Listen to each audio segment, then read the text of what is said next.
The three most important questions in life are why, and why. Because by the third why, you usually get the hard truth. My name is John Terrio, and this is my story. But this time, I'm not cleaning it up for you. This is No Version Left. Rewritten by hands until that version. I'm John Terrio, and this is No Version Left. Welcome to episode 4, How Music Saved My Life. Before I start, I want to say something. I know a lot of these episodes sound heavy.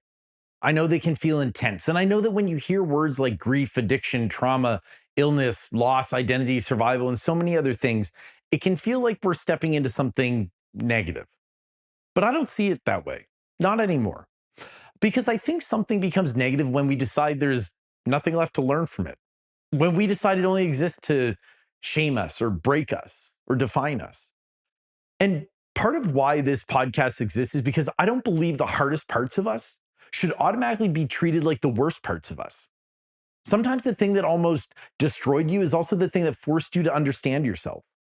Or the thing you were embarrassed by becomes the thing that gives someone else permission to keep going. Or the darkest chapter, it still has proof inside it that you survived. I've mentioned in my previous episodes about my struggle with addiction, and that will be covered in depth in another episode. But I did want to share now that I've been sober for 2 months now. While the journey continues and the focus remains on staying that way, I felt it was important to share. So yes, this episode is about music, but it's not in the polished, glamorous, I always knew it, I was an artist kind of way. It's not the story of someone who was born with a guitar in their hand or the story of a child prodigy. It's not the story of someone who had, years of formal training and always knew that music would be part of his life. Honestly, I was never really that kid. I took piano lessons for a few years when I was younger, and I took cello lessons as well. And the thing I remember most about cello is having to have the finger placements marked with stickers on the neck because I clearly needed that help. At one point, I decided I wanted to take guitar lessons. And for some reason, my dad bought me a black and white Fender Stratocaster with double humbucker pickups, whatever that means. And I believe he bought it from a guy named Big John Little. And that sounds like the beginning of a cool music origin story. But it wasn't. I went to 2 lessons and that was basically it. So when I say music saved my life, I don't mean it saved me because I was naturally gifted or I had some obvious talent everyone could see. Music saved me because it gave me a place to put what I could not carry anymore. And to understand that, I have to go back to where it started, but not with training or talent, but with home. My parents loved the arts. In our house, music was not something rare. It was normal. It was there. It was part of the air. I remember so fondly my mother singing in the car on road trips, usually to Celine Dion or Rock Voisin. And I remember my dad playing music in the morning on the weekends. And he had this whole cabinet full of CDs, country, pop, rock, opera, musicals, everything you can imagine. I don't think I understood it then, but music became connected to memory, to safety, to movement, to emotion, to family, to being in the car hearing my mom singing or waking up hearing the house full of my dad's music. It was to the feeling that before life became complicated, before loss became real, before grief became a room I had to live in, music was already there. It was already teaching me something, but not in words, but in feeling. And that matters because sometimes the first language we understand is not spoken. Sometimes it's sound. Sometimes it's a song playing in the background while you're becoming who you are. There were other people too, people who probably never realized the size of the impact they had. One of them was my friend Ryan, who I've mentioned before. Ryan introduced me to EDM, house, drum and bass, and the festival scene. And I know that scene has misconceptions attached to it. I had those. But what I experienced was one of the most loving, caring, accepting, and supportive communities I've ever been around. There was freedom there. There was color, movement. There was a feeling that people could show up as they were and still belong. And for someone who has spent so much of my life feeling rewritten by other people, that kind of environment matters. Ryan didn't just introduce me to music. He introduced me to a way of feeling music, and there's a difference. He helped me hear production differently. He helped me understand that not every song needs to tell you exactly what to feel with words. Sometimes the kick tells you, or the bass tells you, the build tells you. Sometimes the drop says what your mouth could never get out. Or a song with almost no lyrics can still understand you better than people who have known you your whole life. And that changed something in me because I started listening differently. I stopped hearing music as something happening outside of me, and I started feeling it as something happening inside of me. The beat, the tension, the release. The way a song can build and build and build until your body understands release before your brain does. That was the language I needed. And Ryan gave me the doorway into it. So, to Ryan, if you ever hear this, even if the distance is long and the conversations are rare, you gave me a spark, a community, an education I did not know I needed. And you helped set in motion something that would definitely become life saving. The other person I need to name is the late Suzanne Doyle Yerxa. From me being cast in grade 4 as an orphan in the KV High production of Oliver, to her welcoming me home when I went to KV in grade 9, Suzanne showed me the power of music and theater. But more important than that, she showed me the power of believing in people. She showed me that the arts are not only about performance, they're about courage, discipline, belonging. They're about doing the right thing even when no one is watching. And sometimes being seen by the right person at the right time can stay with you for the rest of your life. So there I was, a kid who had been around music, who tried instruments but never became the musician, a kid who was in musicals but was never the lead. And honestly, I probably mouthed half the words so that I didn't get yelled at. But somehow years later, that kid would end up saying, music saved my life. And I get it. That sounds dramatic, but it's true. Because somewhere around 18 or 19, I started falling in love with music in a different way, not writing it yet or creating it, but connecting with it. And I think a lot of people can understand this part.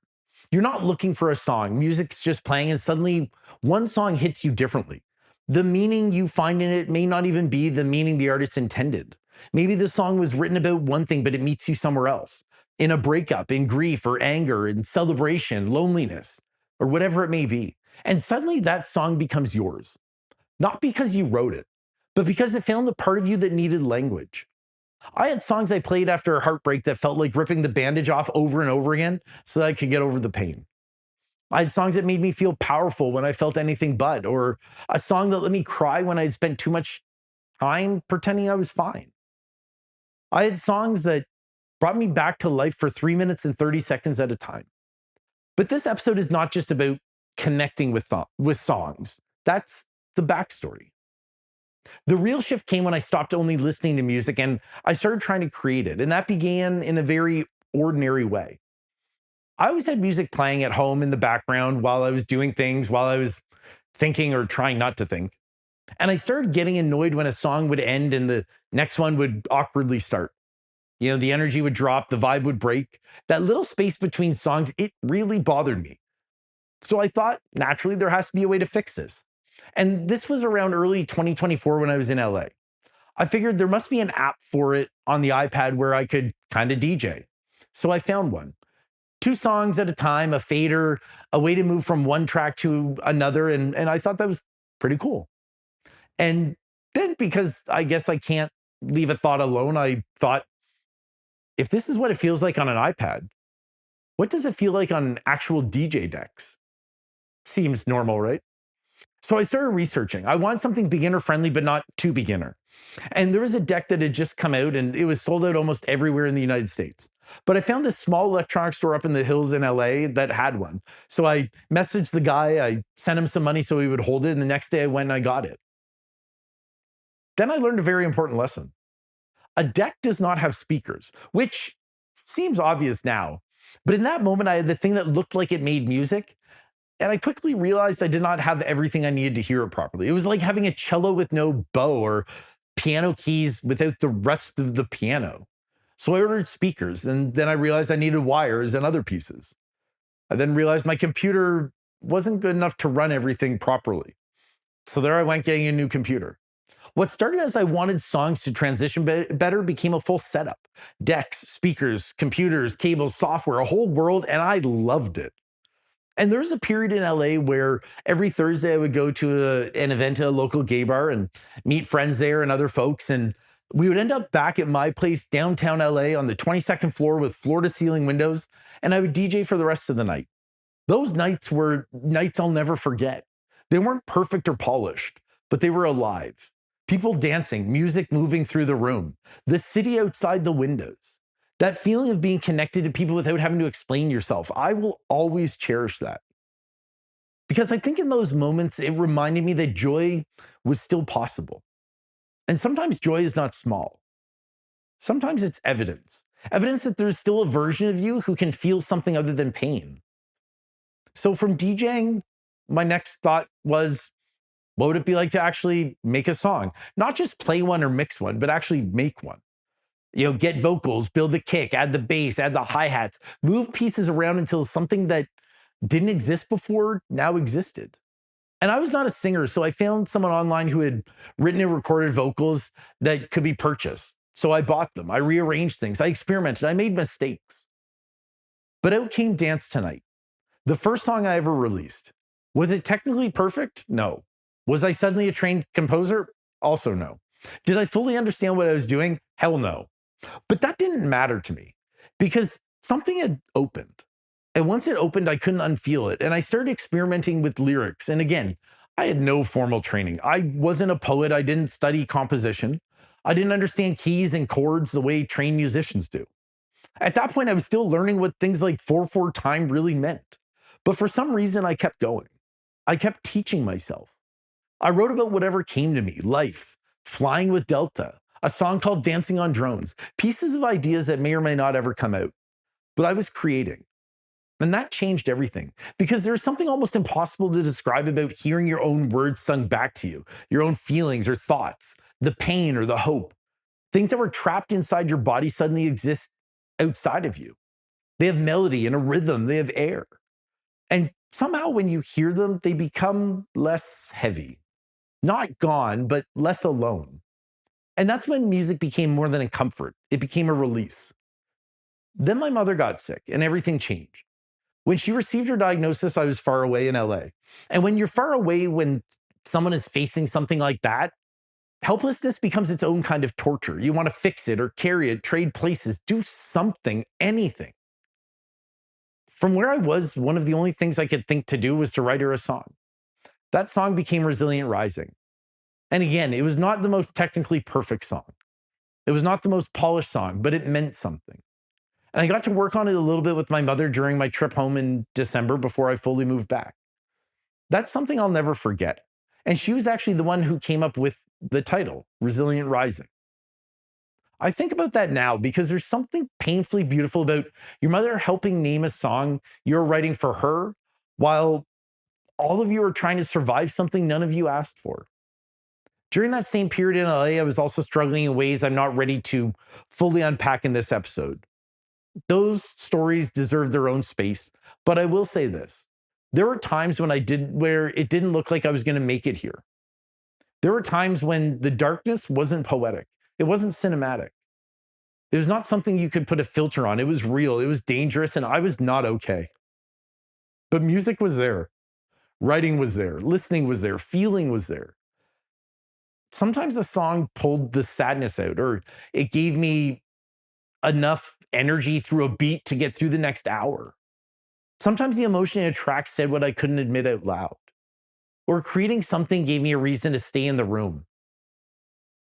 And I don't say this lightly. Without music, I know that I wouldn't be here telling you this story. When I came home, music continued to be a part of how I survived. My life at that time became research, caregiving, appointments, trying to understand medical information and advocate, to be strong, to be useful, trying not to collapse.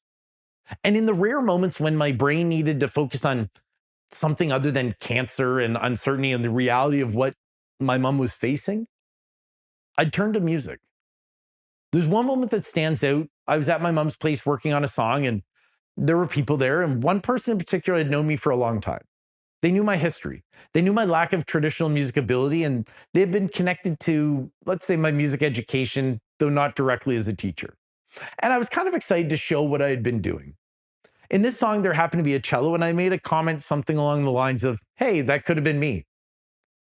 The response was something like, well, you weren't that good of a cello player. And to be clear, I wasn't hurt by it. It was 100% true. I was not good at cello at all. But what happened after that mattered more because as I shared what I was building, I think they started to see that music and instruments can take many forms now. That I was not just pressing random buttons. I was building something. I was working in timing, arranging pieces. I was creating a song from individual parts. And I think there was a moment where the idea of what counts as music expanded, at least for me.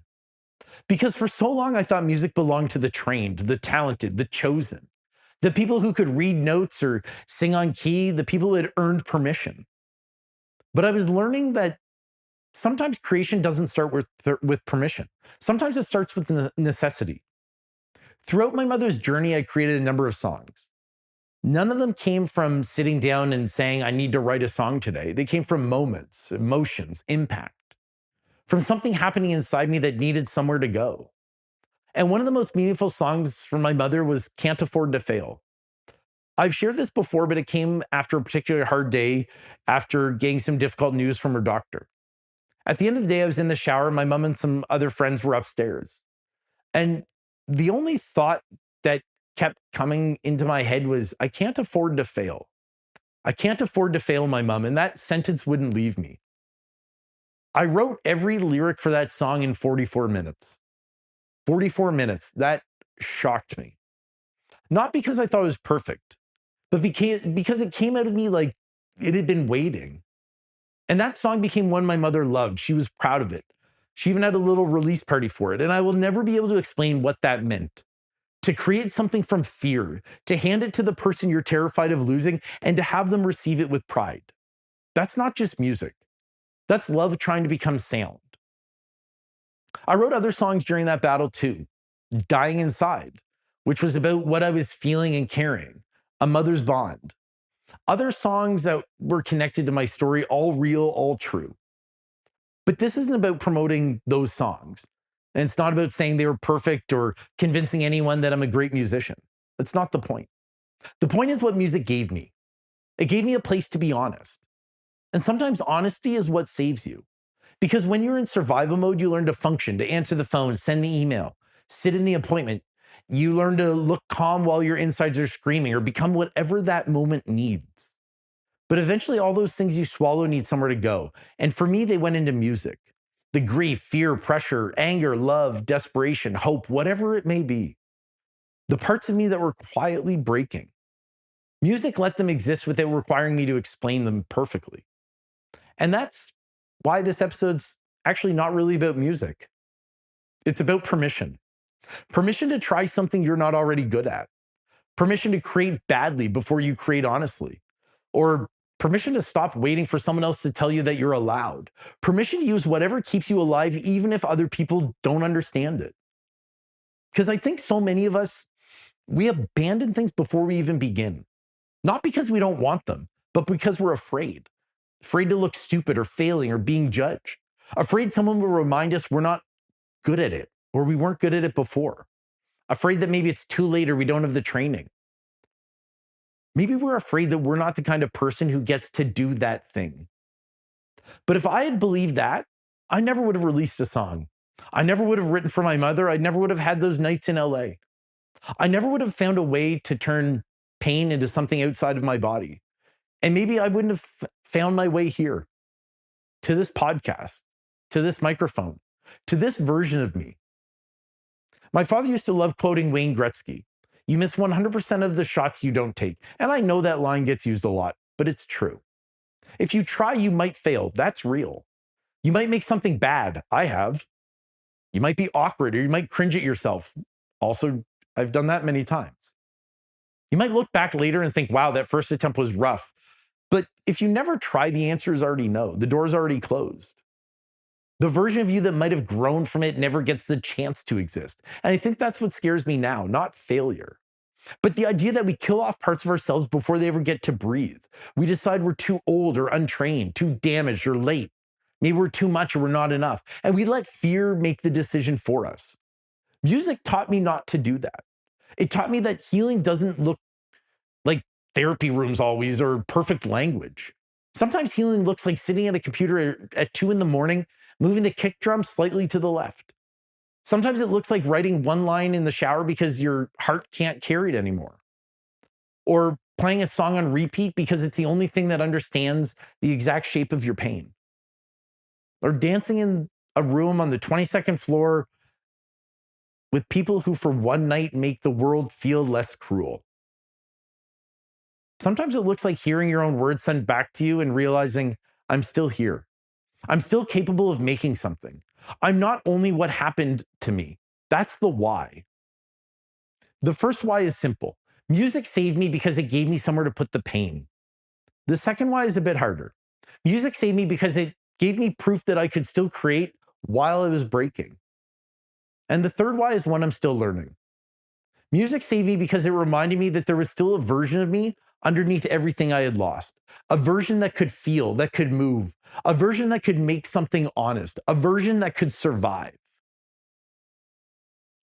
And maybe that's what I want someone listening to hear. It doesn't have to be music for you. Maybe it's painting, writing, cooking, gardening, comedy, building something, taking photos, going back to school, starting over, trying the thing you've secretly still thought about. The point is not that everyone should go write a song.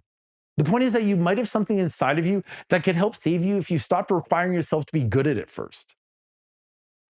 We put so much pressure on being impressive, but sometimes the thing that saves your life doesn't need to impress anyone. It just needs to reach you. So ask yourself, what is something you have wanted to try but talked yourself out of? What is something you once loved but left behind because someone made you feel small? Or something you kept saying you're not ready for? Because maybe you're not ready, but do it anyway. That's how readiness is built.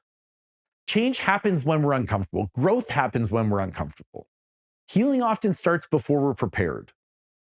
And no, it may not become a career and you may not make money at it. And it may not become something anyone else ever sees or hears, but it might give you a place to breathe. And sometimes that's enough. For me, music was never just background noise. It was memory. It was home. It was my mom singing in the car, my dad's music filling the house. It was Ryan showing me that a beat can speak. It was Suzanne showing me that the arts can make people feel seen. It was LA, it's grief, fear, my mom, survival. It was a version of me that still wanted to live, even when I did not know how to say that out loud. So when I say music saved my life, I mean it literally. I mean, it gave me somewhere to go when I could not stay inside myself. It held what I could not explain. It helped me turn pain into sound. It helped me understand that even when everything felt like it was being taken, I could still create. And maybe that is what survival is sometimes, not becoming untouched or becoming fixed, not becoming the version people expected, but finding one honest thing that keeps your hands on the wheel, one honest thing that keeps you breathing, or that reminds you there is still something here. There's still someone here. There's still a version left. And maybe that's enough to begin again. So, to anyone listening who has something calling them, try it. Not when you feel ready or you feel qualified, not when you have proof that it will work. Try it while your hands are shaking. Try it while the voice in your head is telling you that someone else is better. Try it even if you failed before. Try it even if the first version is messy, especially then. Because sometimes the thing that you're afraid to start is the thing that ends up saving you. Sometimes the thing you think you have no right to do becomes the place where you finally meet yourself. And sometimes the thing people never expected from you becomes the thing that carries you through the parts of life you were not sure you would survive. Music was that for me. It wasn't just sound or an escape. It wasn't just something playing in the background. It became a lifeline. It gave my grief somewhere to go, my fear a rhythm, my pain a voice. And somehow music led me here, to the microphone, to this podcast, to these stories, to this version of myself I'm still learning how to live as. My parents had their sayings, as I've shared before: impossible is nothing, celebrate life, live loud, ride hard. And I think music helped me understand all three a little bit more. It helped me believe in impossible things. It helped me celebrate life while I was grieving it. And it helped me live loud enough that the parts of me I thought were gone could hear me. So it feels right to share that the song you heard at the beginning of this episode, and the song you'll hear at the end, and the song that's now in my trailer, is one I wrote and produced myself. This episode is not just about how music saved my life. It's proof that it did. And that song is out now. And every time it plays, it reminds me that something beautiful can still come from the parts of us we thought were broken beyond repair. My name is John Terrio, and this and my new song is No Version Left. I'm just what's left. No other version of me. There's no version left. No version left of me.